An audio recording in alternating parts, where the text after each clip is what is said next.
I'm Angie Pate, and today I'm going to talk to you about the sprint coaching cycle for Agile teams.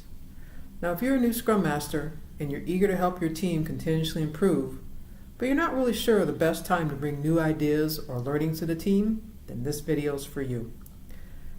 Hopefully by the end of this video, you'll get a good sense of the best time to coach the team as a whole, when to focus on one-on-one coaching, and which sprint ceremonies are best suited for learning and teaching. So let's get started. First, let me say, knowing when to interject yourself into a team can be tricky. Knowing the right time to bring an idea or communicate an observation to the team takes time to master. Surfacing major observations or improvements at the wrong time can really derail a team. I should know because I've done it before. But don't get discouraged if this happens to you. Much like a Scrum team, you too have the opportunity to inspect and adapt for continuous improvement. Before I begin talking about the sprint coaching cycle, I'd like to share a story with you first. I was coaching a product owner one-on-one, and she was concerned about her user stories and how the stories didn't reflect the business problem or business value needed for the sprint. She was specifically concerned about how her stories were resonating with the team. I gave her some feedback about her stories and directed her a few additional places where she could get some help on writing better user stories. Little did I know this course of action would disrupt the entire team for the rest of the sprint, and not a lot of work would get done. This is what happened. After talking with me and doing some research on her own, the product owner began writing stories vastly different than before during the middle of the sprint. She presented her new style of writing at the next refinement session. The team wasn't prepared for this change. They didn't know what to do with the new approach. The team spent a lot of time during the sprint discussing story writing rather than getting any work done, despite my efforts to get them back on track. Originally, I thought I was just coaching the PO on her skills. Yet the impact of that coaching affected the entire team. If I had been aware of the sprint coaching cycle, I definitely would have taken a different coaching approach. So now let's take a look at the sprint coaching cycle and how it could have helped with this situation. There are two coaching tracks within the coaching cycle: individual coaching and whole team coaching. At the beginning of the sprint, team coaching is the primary focus for the Scrum Master. Here's where you can coach about new techniques and process improvements, such as test-driven development, swarming, or limiting work in progress. You can also help with understanding the project vision and reinforcing Agile principles and values.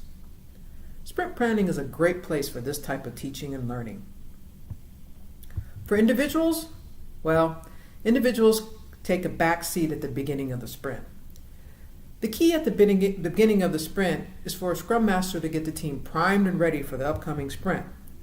There'll be plenty of time during the middle of the sprint for individual coaching. In fact, when mid-sprint hits, individuals will bring their issues and complaints to you. But before jumping in and taking action, gather information and determine whether the issues or complaints or the team are individual focused. Ask yourself, if I address this, how will it impact the entire team? Or will it impact the entire team? If it's a team issue, jot it down for later and learn more about how you can help the individual exclusively in the meantime. If it's solely an individual issue, determine what you can do to help them solve their problem. While you're focusing on individual coaching, it's the team's turn to take back seat to coaching. Also, one key point to think about when you're coaching individuals: concentrate on helping them advance their Agile mindset by reinforcing Agile principles and values and presenting them with tools to help them solve problems. Tools like how to work on conflict negotiation, how to manage your time better, or how to build relationships. It's important to know how to coach the individual. Use the arc of conversation to help direct your coaching conversations. If you're unfamiliar with that concept, join me in my next video where I'll discuss more about the arc of conversation and one-on-one coaching. Okay, so you've been coaching through the middle of the sprint, the end is coming near, and this is a time where the team starts to rise as a star. And this is where you shift your focus to, is coaching the team at the end of the sprint. Individual concerns are incorporated into team coaching. They will come up at the end of the sprint, but you want to take note of them and not act on them until you get them into the team coaching arena. The retrospective is a great way to help the team learn from each other, and for you as a Scrum Master to provide some teaching that will help the team conquer any challenges they face during the past sprint. You can also focus on such things as working agreements, definition of done, and definition of ready during this time. Okay, you should have a good grasp of the coaching cycle right now. So why don't we take a moment to step back to my example and apply the concepts that we've talked about. So instead of guiding the PO to change how she was writing her user stories, it would have been better for me to realize it was the middle of the sprint and it wasn't the best time to provide isolated teaching to only the PO, since this would definitely impact the entire team.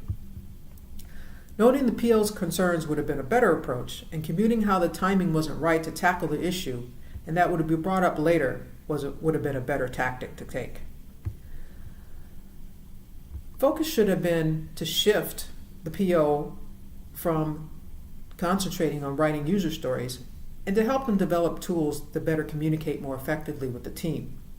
This approach would have been a low impact on the team while still helping the PO work more effectively with the team. At the end of the sprint, this would have been an optimal time to talk to the team about user stories and to determine if there was an issue with the stories or elsewhere.